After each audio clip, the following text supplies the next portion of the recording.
Thank you very much. For the debate, the member for Burlington. Mr. Speaker, I'm pleased to rise in the House today to speak to Bill 76, the Natural Gas Superhighway Act of 2015, and in doing so join my colleagues from Welland, Cambridge, Wellington, Halton Hills, Toronto, Danforth. And Mr. Speaker, I want to congratulate the member from Sarnia-Lambton for putting forward this legislation. And I know from my previous life, prior to being elected, that the member opposite appreciates the contribution of alternative transportation modes. Cycling is an issue that I know he supports, and having been in his riding with him in a previous context, I know he appreciates that. So it's very encouraging to see a member of the party opposite bring forth legislation that attempts to deal with real problems associated with climate change. These are issues that we must address quickly, as they will only get worse the longer we wait, something that we must all take seriously and work together to solve. As we all know, Ontario currently relies on fossil fuels for the overwhelming majority of its transportation needs. Burning fossil fuel, especially petroleum, puts great amounts of carbon into our atmosphere and damages our environment, something which is so far has been an unavoidable result of our need to get around. Not only is petroleum harmful in some ways, but it's becoming increasingly expensive, as I know the member opposite appreciates, something that I think we all have seen in the pump in the recent past.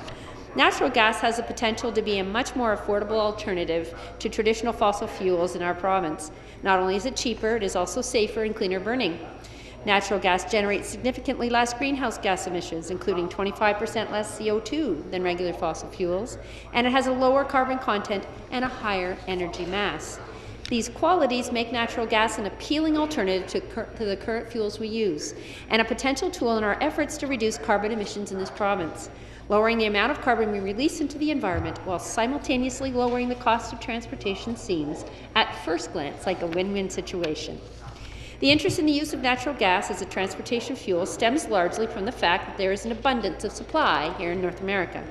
There have been major developments in the northeastern United States of shale gas deposits recently that have led to both a boost in available natural gas and at a lower cost. We cannot, however, take this at face value.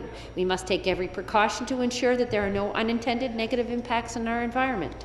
Our government is fully committed to the protection of Ontario's natural heritage, and currently more information must be gathered before we can say for sure that natural gas will be an environmentally friendly alternative to traditional fuel sources. There's also an infrastructure component to the discussion around natural gas. Fueling stations that allow for the use of natural gas will need to be built across major transportation routes for commercial use, and more broadly, if the citizens of Ontario and the citizens of my riding in Burlington, in point of fact, are to be able to take advantage.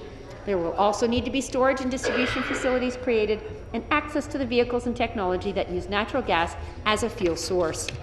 All of this will come with an associated monetary cost, which at this point has not been determined. This is not to say that the infrastructure cannot or should not be invested in. Simply, it is something that must be included in the broader conversation surrounding the use of natural gas as a transportation fuel. We cannot simply say that natural gas should become a relied upon fuel source. Because it's worked elsewhere, we need to look at how this will impact the unique landscape of Ontario. Ultimately, I'll be supporting this bill, Mr. Speaker, and I encourage all colleagues in the House to do the same. This is an important step in the right direction, although I feel much more must be done if we are to ensure that Ontario's environment is protected to the best of our abilities. Natural gas definitely has the potential to be a more environmentally friendly alternative to other fossil fuels, but we must make sure that this is in fact the case. I look forward to discussing the matter further with the member in committee and to working together to find solutions to the many environmental issues we face here in Ontario. Thank you, Mr. Speaker.